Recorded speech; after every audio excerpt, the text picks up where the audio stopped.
Atheists call it their strongest argument against God. They bring it up in every single debate. They use it to shake Christians' faith. They act like it's a devastating logical proof that God does not exist. But here's what nobody tells you. The problem of evil isn't actually an argument at all. It's a complaint. And today I'm going to show you exactly why that distinction destroys it completely. The problem of evil goes like this. If God is all-powerful, he could stop suffering. If God is all-knowing, he knows about suffering. If God is all-loving, he would stop suffering. Suffering exists, therefore God doesn't. On the surface, that sounds like a logical argument, but watch what happens when you actually examine it. The argument has a hidden assumption buried inside it, that if God exists and allows suffering, we would be able to understand why. But why would we assume that? God is infinite. We are finite. The gap between our understanding and his is not like the gap between a child and a parent. It's infinitely more. Saying, I can't see why God would allow this, is not the same as there is no reason. What the atheist is really saying isn't God logically cannot exist. What they're really saying is, I don't like that God allows suffering. And that's not an argument. That's a complaint. Before I really dive into this, I want to stop and acknowledge something. This isn't just a philosophical puzzle. For some people watching this is personal. Maybe you lost someone you loved and you couldn't understand why. Maybe you looked at genuine evil in the world and thought if God was real, he would never let this happen. Suffering is real. Grief is real. The feeling that something is deeply, fundamentally wrong when an innocent person suffers. That feeling is real. But here's what I find remarkable. The God of Christianity is not a distant, detached deity who watches suffering from a safe distance and shrugs. He is a God who entered into human suffering himself, who was betrayed by his friends, who was falsely accused, who was tortured. So when I say I don't have all the answers about why God allows suffering, I'm not dismissing your pain. I'm pointing you to a God who entered into that pain himself. The question isn't whether God is indifferent to suffering. The cross answers that forever. Now, I want to say something that might surprise you. I don't know why God allows suffering. And if I told you I did know, I would be lying to you. Think about what it would actually mean for me to claim why I know an infinite, all-knowing, all-powerful God allows every specific instance of suffering in human history. I'm a finite human being with a finite mind living in one tiny corner of existence for a brief moment in time. For me to claim I fully understand the purposes of an infinite God would be like an ant claiming to fully understand the mind of a neurosurgeon. It's not humility to admit I don't know, it's just being reasonable. The argument assumes that if God has a reason for allowing suffering, that reason would be obvious to us. But why would we expect that? God is infinite. We are not.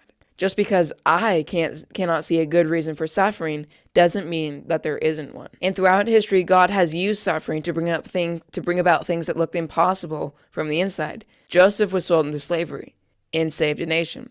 Job lost everything, and his faith was refined like gold. Jesus was crucified. And 3 days later, he rose from the dead. What looked like the worst possible outcome turned out to be the foundation of human salvation. I don't know God's purposes, but I know enough about his track record to trust him when I can't see the picture, which is pretty much all the time. But let's go even deeper and really examine this hidden assumption, because I don't think most people realize how absurd it actually is. The problem of evil assumes that a finite human mind should be able to look at any instance of suffering and immediately understand why an infinite God would allow it. If we can't see the reason, there must not be one, according to them.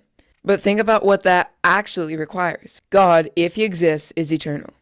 He exists outside of time. He sees the beginning and the end simultaneously. He knows every cause and every effect of every event across all of human history and beyond. We see one tiny sliver of one moment in time. Imagine a child watching a surgeon cut open a patient with a scalpel. From the child's perspective, this looks like pure cruelty. Someone is hurting a person who's already sick. Why would anyone do this? The child has absolutely no framework to understand that this painful procedure is the very thing that saves the patient's life. Does the surgeon's purpose disappear because the child can't see it? Of course not. Now multiply that gap between the child and the surgeon by infinity. That's the gap between our understanding and God's. The atheist is essentially saying, I, a finite creature who has existed for a few decades on a tiny planet in an incomprehensibly vast universe, cannot see why an infinite, eternal God would allow this specific instance of suffering. Therefore, he doesn't exist. That's not skepticism. That's breathtaking arrogance. The inability of a finite mind to comprehend the purpose of an infinite God is not evidence against God's existence. It's exactly what we'd expect if God did exist. Real quick, 98% of Gospological's viewers are not subscribed. If this content benefits you, please subscribe, like, and comment. Otherwise, we won't know if you guys like this content. So smash that subscribe button, like this video, hit that notification bell, and drop your thoughts in the comments down below. Now, back to the goods. But here's the part that I think is most devastating of all. And atheists almost never want to talk about it. Let's say atheism is true. No God, no purpose, no designer, just atoms bouncing around in a meaningless universe. What does atheism do with suffering? Nothing. On atheism, suffering has no meaning, no purpose, no redemption, no hope. When a child dies of cancer on atheism, that's just molecules rearranging to compost into the ground. There's no comfort, no justice, no reunion, no healing, just nothing. Every person who has ever suffered, every victim of abuse, every parent who buried a child, every person who cried out in their darkest moment asking why. On atheism, their suffering meant absolutely nothing. It happened for no reason. It accomplished nothing. It will never be redeemed. That's not a worldview that takes suffering seriously. That's a worldview that makes suffering completely meaningless. Atheists love to ask this question. They'll say, what will you tell the Father kneeling over his dying son? What does your Christianity offer him in that moment? I would tell him, God sees this. God knows this. God is not absent from this room. He sent his own son to suffer and die. And nothing, absolutely nothing, that happens to your son is outside of his hands. This is not the end of the story. And Christianity offers a chance of reunion with your son at the end in heaven.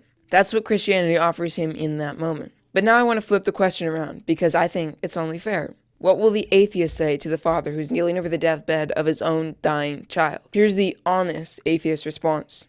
This is just what happens. Your son is just a collection of atoms and molecules and they're just stopping. There's no reason this happened. There's no purpose behind it. There's no justice coming. There's no reunion waiting. The universe doesn't care. He's going to die, he's going to be buried, and he's going to compost into the ground.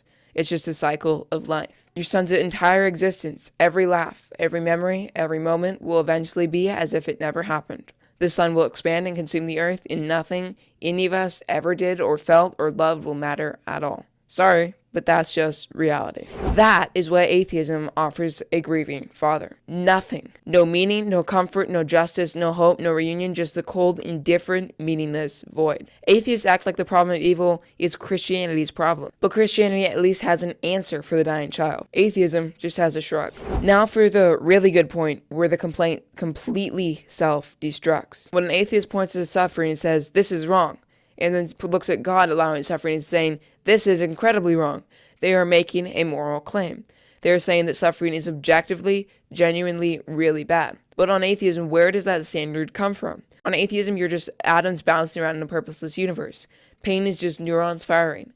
Death is just molecules rearranging. There is no designer, no purpose, no moral framework. Mother Nature doesn't care in the slightest what one bag of cells does to the other bag of cells. So when an atheist says suffering is wrong, what standard are they appealing to? You cannot call something evil without an objective moral standard. You cannot have an objective moral standard without God. Therefore, you cannot make the complaint that God allows evil without first assuming God exists. The atheist is borrowing the Christian concept of objective evil to complain against the Christian God. It's like using someone's own ruler to complain that they are too tall. You're using God's moral standard to complain about God. That's not an argument. That's not even a good complaint. It's self-defeating. So the strongest argument against God isn't an argument at all. It's a complaint from someone who doesn't like how God runs the universe, made using a moral standard that only exists if God runs the universe. And when you actually examine what atheism offers in response to suffering, nothing.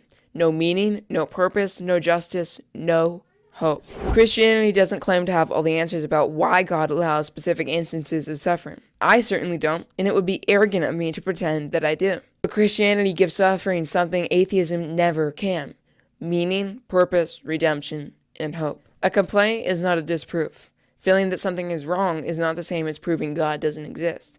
In the moment you call suffering genuinely, objectively evil, you've already admitted that objective morality exists.